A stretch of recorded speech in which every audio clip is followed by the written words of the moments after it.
You want to sit with me? Okay. Okay, sit down. Sit down. Good girl. Hello there. My name is Gillian.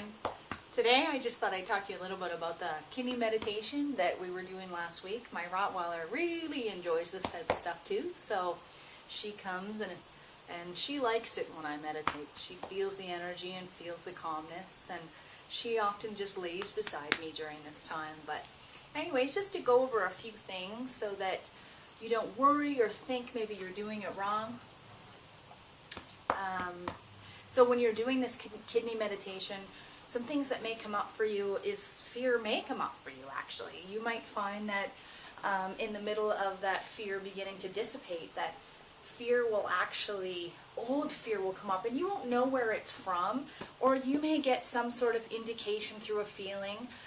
So for example, I'm going back to school, I'm going to go get my psychology degree, and I notice some old fears coming up around that. So those fears aren't from now, they're from another time. Now where they're from, you know what, I could go investigate it, I could go find out, but it really doesn't matter. What matters is that I go in, I feel out that fear, help it to dissipate even more, stay present with it, and just keep pushing forward.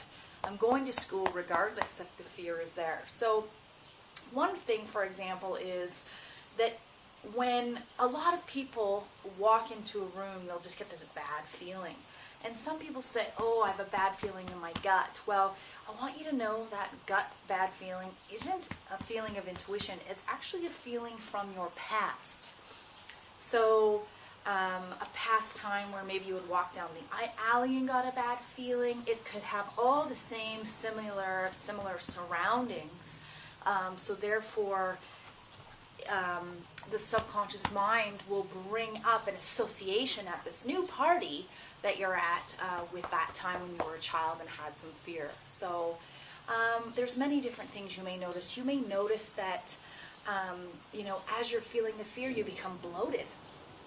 That's a lot of water sitting you, and that can be very natural when you actually start this process. It will take time. You'll kind of bloat up and then you'll release, and you'll bloat up and you'll release. So if you're finding that during this process that happens to you, it just means you're holding some water. It will release the more that you focus on those kidneys. Kidneys for fear, stomach for worry, liver for anger, and we'll go through these organs more and more as we continue. But in the meantime, I just wanted to let you notice, oh thank you Keita, oh thank you. I just wanted to let you notice a few reactions that I had noticed been happening, other than my Rottweiler just giving me loads of kisses. Now that I've been really meditating on the kidneys for fear over the last few weeks. In regards to fear, I'm noticing my willpower is up. I'm going to push through this fear no matter how much that fear comes up.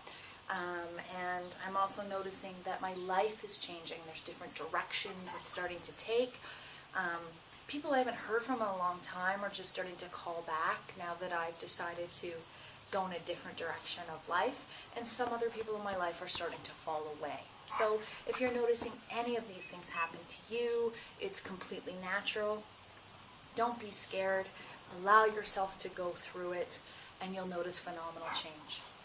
Another thing, just one other thing, just so that you know, the more that you do this, you'll start to actually have what's called waking meditations happen. So, for example, you could be sitting on the couch and you will start to recognize that feeling of fear. And so you don't have to go into the meditation to do that. You just go in and feel the fear and intensely roll all your energy into a moment. It's almost as if time freezes when you do that. And people around you will just be like, oh, you suddenly went quiet. Or, you know, we were in the middle of a conversation, what happened? And that's when I will go in and I'm just feeling that fear and releasing it and not allowing my mind to try to jump forward and try to create a thought in order to associate with that fear. So if you're noticing any of these things happen, there's, like I said, they're all wonderful. Continue on the process of doing this.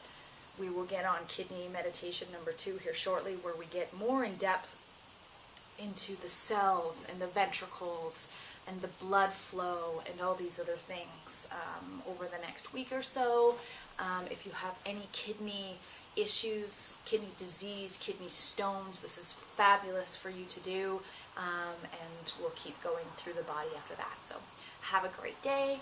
I hope you're having a fabulous summer, and I will talk to you soon. Right, Kiva?